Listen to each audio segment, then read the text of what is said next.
Hi friends, எடுத்துக்கொடு. ஃபோனெல்லாம் நாங்கள் கட்டில் மேலே வச்சுருந்தோம். எங்கள் இனியா பாப்பா யார் யார் ஃபோனுன்னு எல்லாம் கரெக்டாக எடுத்து கொடுத்துட்டு இருந்தாங்க. இந்த வீடியோ பிடிச்சிருந்தா லைக் பண்ணுங்கள். பாய்.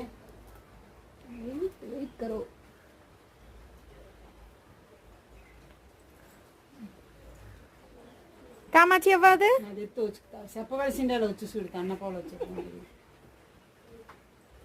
எடுத்துக்கொடு. போன் எடுத்துக்கொடு. என்னோட போன் எடுத்து எம் போனீங்க. யார் போனு? யார் போனு? இது கரெக்டா கொண்டு வச்சிடணுமா? இதே போனு இது தாத்தாட்ட கொடுத்துருங்க. ஆதார் கொடுத்துரு. தெரிஞ்சு போயிருக்கு. என்ற போன் சார்ஜ் போடுற பாப்பா எடுத்துட்டு போயிட்டானுங்க. அங்க எதுக்கு எடுத்துட்டு வந்தா ரகுசு